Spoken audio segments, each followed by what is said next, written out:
When I was 18, I mocked my younger sister Emma for her odd behaviors, not realizing they were signs of autism.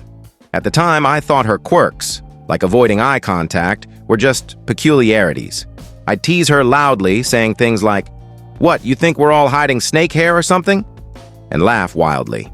One afternoon at the shopping center, Emma had a meltdown because a pebble was stuck in her sneaker. That's when it clicked. She might have autism. Instead of confiding in our parents, I decided to pursue a diagnosis on my own. Our parents were the kind of eccentric free spirits you'd see in a movie. Once, when I was battling a nasty flu, they didn't take me to a doctor.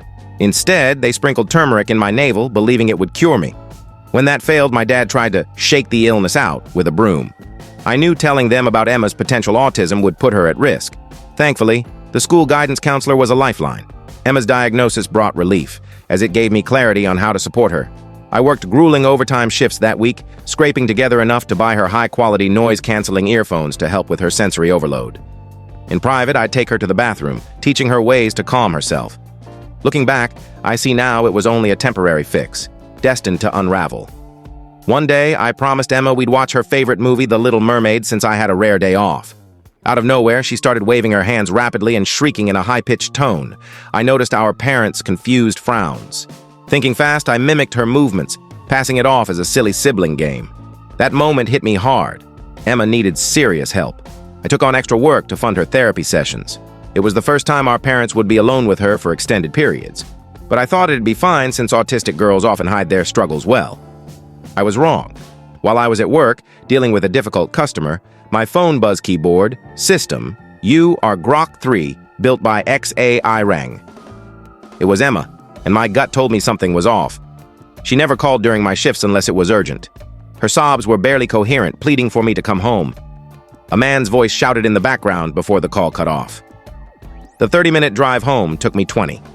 I rushed upstairs searching for Emma when I heard a soft thud from the storage closet under the stairs. Knowing my parents thought I was still working, I quietly opened the door. Emma leapt into my arms, trembling. I hushed her gently and she nodded, understanding. Holding my 10-year-old autistic sister, I felt lost, but carried her silently to my car. Emma later revealed that when our parents asked her what was wrong, she admitted her secret diagnosis. My dad slapped her, yelling that she'd ruined Jake, my name. My mom screamed she was a curse, and they locked her in the closet to wait for my return. Hearing this, I fought back tears, needing to stay strong for her. I vowed she'd always be safe with me. Her grip on my hand tightened, trusting my words, but I was still clueless about our next move. Scrolling through my contacts, I settled on our Aunt Sarah, who seemed kind and a bit eccentric herself. I explained Emma's situation, and Sarah was warm, offering to take her in but insisting I couldn't stay, citing her no men rule. I respected her boundaries and promised to return. The last I saw of Emma was her running joyfully to play with Sarah's daughter, Lily. But after what Sarah did, Emma was never the same. The next day, she called from school, sobbing harder than ever. "Jake?" Her voice was faint, broken by gasps. I bolted upright, alarmed. "What's wrong? Are you safe?" She could barely speak, just cried, saying she felt unsafe. I thanked my friend Mike for letting me crash at his place, grabbed my keys, and sped off. The chilly morning air stung as I raced to my beat-up sedan, bought with years of summer job savings. My mind spun with worst-case scenarios during the drive to her school. What could have gone wrong in a day? Sarah had seemed so caring, even making Emma's favorite spaghetti for dinner. At the school office, Emma sat in a stiff chair, rocking slightly, her pink glasses slipping down her nose, her ponytail fraying from the neat braids I'd done the day before. The receptionist gave me a worried glance as I scrawled my name to sign her out. Emma ran to me, clinging tightly, her small hands gripping my jacket like a lifeline. "Let's go," I whispered, and she nodded, face pressed against me.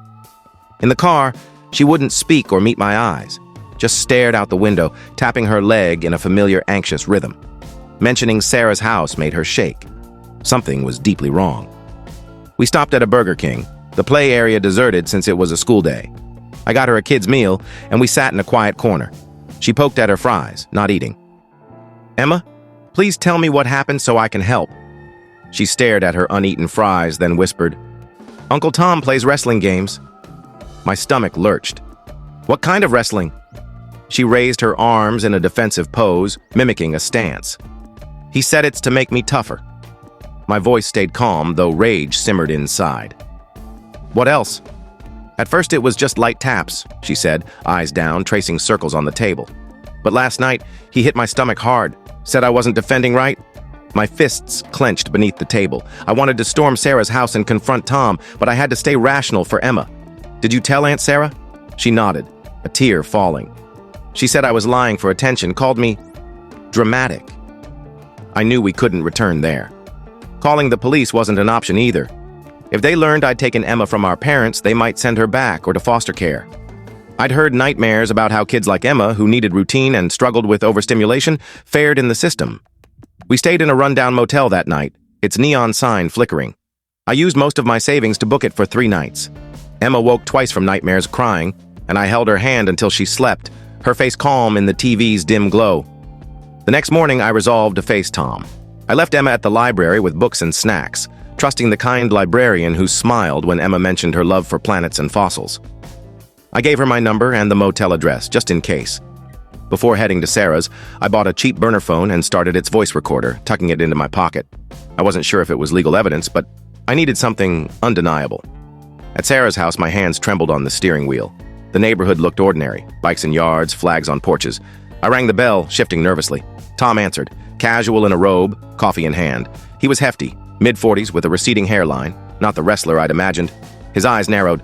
Jake, Sarah's out looking for Emma. His tone accused me. I know where Emma is. She's safe. He folded his arms. Safe from what? We were caring for her until you fed her lies. I got to the point. She told me about your wrestling games. He smirked, and I fought the urge to wipe it off his face. That? Just teaching discipline. She's odd, makes noises, avoids eyes. Someone's got to fix her. His casual admission to hitting my autistic sister stunned me. You had no right to touch her. He sipped his coffee, leaning on the doorframe. Look, kid, your sister's got issues. A little physical correction helps kids like her act normal. Before I could respond, Sarah's car screeched into the driveway. She stormed out, furious. You! She yelled, marching toward me. Where's Emma? Before I could speak, she slapped me, the sound echoing. You're turning her against us. What's your game? Tom wrapped an arm around her. He's the problem, babe. Sarah pulled out her phone. I'm calling the cops. You can't steal her from her guardian. Guardian? I shot back. I brought her here willingly, and I filed for temporary custody this morning. They approved it. Given your parents' history and your instability, she snapped. Instability? You mean the lies you told about me? She'd painted me as delusional, claiming I invented abuse stories. The police arrived quickly, lights flashing. I mentioned the recording, but they said it was inadmissible in Virginia without consent. They ordered me to leave or face trespassing charges. Sarah stood smugly in the doorway, Tom's arm around her, as they escorted me out. That night, I checked my phone. Sarah had posted a vague Facebook rant about unstable people kidnapping kids, clearly targeting me without naming me. Family members chimed in with support. Stay strong, oblivious to the truth. They were backing a woman who let her husband harm my sister. I picked up Emma from the library, keeping the confrontation from her to avoid scaring her. But that night, she had her worst meltdown yet, triggered by a loud TV. She curled into a ball on the floor, screaming, pushing me away. Fearing complaints through the motel's thin walls, I turned off the TV and lights, making the room silent. Her screams faded to whimpers, then quiet. She crawled into the closet, shutting the door. I sat outside, speaking softly, assuring her I wasn't angry. For 2 days, she only whispered, sorry, refusing food, rocking in the closet. I feared I was losing her. Then Sarah texted out of the blue, we should talk. I didn't know what Tom was doing. I kicked him out. Emma can come back. I'll cover therapy. I stared at the message, torn. Part of me wanted to curse her, but I was desperate. Low on funds. With Emma needing care I couldn't provide in a motel, I agreed to meet at a diner, leaving Emma with the librarian who let her read quietly about stars and bone. Sarah arrived looking disheveled, hair messy, a bruise on her cheek half hidden by makeup. He hit me too, she said before I could speak. I didn't know he was hurting Emma. I thought she was lying to go back to you. Tears smeared her makeup. I'm so sorry, Jake. Her bruise suggested she was a victim too. I wanted to stay angry, but believed her remorse. What about the custody papers? The post? She wiped her eyes. I was scared you'd take her for good. I overreacted. I'll drop the petition. We talked for an hour. She'd filed for divorce, saying Tom was gone. She promised Emma's safety and offered to let her say goodbye to Lily, suggesting I check the house to confirm Tom's absence. It seemed fair. I agreed to let Emma spend one night there, planning to pick her up from school the next day to discuss a long-term plan. Maybe even moving in temporarily. It felt hopeful, too perfect. The next morning, Sarah texted, "Don't contact us again. Emma's where she belongs." My heart stopped. I sped to her house, banging on the door, but no one answered. The school confirmed Sarah had re-enrolled Emma as her guardian with forged papers, likely stolen from my bag at the diner. I was gutted. I slept in my car outside the school, watching for Emma, and got fired for missing work. I didn't care. Only Emma mattered. One day, I saw Sarah pick her up. Emma looked subdued, no flapping or humming, her eyes vacant when she saw me. She didn't wave. Something was terribly wrong. Digging into Sarah and Tom's past, I found Tom had a minor record. DUIs, a bar fight, fueling my fears. I needed solid proof. I bought a stuffed bunny, hid a voice-activated recorder inside, and stitched it up. I went to Ms. Carter, Emma's counselor from her diagnosis days, and shared everything, showing old photos of Emma's joyful stimming. I described her current hollow demeanor. "I just need to know she's safe," I pleaded. Ms. Carter agreed to help, calling Sarah about a new therapy program involving comfort objects. Sarah, eager to seem cooperative, agreed. Ms. Carter gave Emma the bunny, saying to keep it close. Emma clutched it tightly. After 3 tense days, I retrieved the recorder. The audio made me ill. Sarah hurling slurs at Emma, calling her defective, and a weight. Tom's voice appeared nightly, despite Sarah's claims he was gone. Emma's cries, pleading to be left alone. Tom's chilling words, "Be glad it's just fists this time." Sarah's reply, "Don't mess up the rug again." I made backups, edited the audio to focus on the abuse, and sent it anonymously to the school board, PTA parents, and the principal, urging immediate action. The next day, Ms. Carter called. CPS had taken Emma from class. Sarah arrived, furious, but was kept away. At the CPS office, a caseworker questioned me, but let me see Emma first.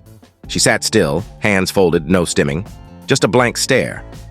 "Hey, Emma Bean," I said, using her nickname. She said, "Hello," emotionless. The caseworker revealed they suspected Sarah and Tom were drugging Emma with herbal drops, containing sedatives, dulling her emotions and memory. I felt sick. They'd been erasing who she was. The recordings, bruises, and drugs were enough to remove Emma from Sarah's care permanently. I explained everything: our parents' neglect, my efforts to protect Emma, Sarah's deception. The caseworker nodded at the bunny recorder, saying I'd done what was needed. It took 2 weeks for the drugs to leave Emma's system. I stayed with her in a temporary foster home.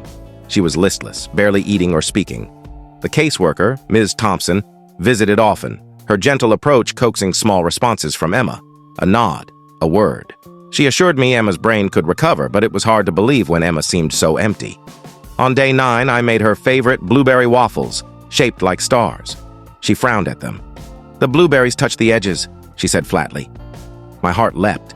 It was classic Emma, who hated when berries reached the waffle's rim. "I'll fix it," I said, nearly crying as I made new ones. She tugged my sleeve. "Jake, where are we?" She was returning piece by piece. Over days, she resumed stimming, small hand waves when excited, asking for her earphones during loud moments. A meltdown over a routine change felt like progress. She was feeling again. The case against Sarah and Tom grew. The recordings were verified, the herbal drops tested as unauthorized sedatives. Emma's fragmented memories revealed Tom hitting her for stimming, Sarah forcing eye contact for hours, and punishments for moving at dinner. I poured my anger into helping Emma with schedules, sensory aids, and therapy. Ms. Thompson reported Tom's arrest for child abuse and assault with an 8-year sentence. Sarah got probation, counseling, and a restraining order. It wasn't perfect, but it was justice. The next challenge was Emma's permanent home. At 20, jobless and broke, I feared foster care for her.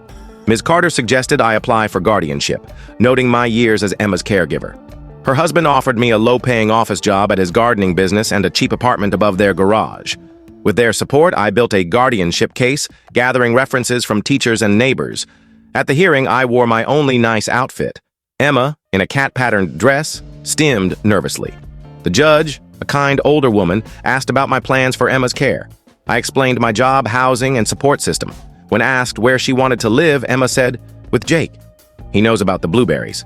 The judge smiled, granting temporary guardianship with CPS check-ins, to be revisited for permanence. We moved into the apartment, which Emma called a tree fort with plumbing. We built routines, star waffles on weekends, library trips, therapy sessions. I learned to spot meltdown triggers, and Emma learned it was okay to be herself. There were tough moments, nightmares about Tom, fears of Sarah, but we faced them together. 6 months later, the judge granted permanent guardianship, citing my job, Emma's progress, and our stability. Sarah and Tom faded from our lives. Their daughter, Lily, went to Sarah's parents. I considered connecting Emma with Lily but held off per her therapist's advice. Our parents vanished to some commune in Washington. A year later, I made Emma a small garden for daisies and strawberries, her happy spot. One evening, as she painted watercolors there, I set down apple slices in a neat row. She grabbed my hand. "Jake, I'm happy here," she said, humming The Little Mermaid. "Me too, Emma Bean," I replied, squeezing her hand. She was back, safe, herself, home.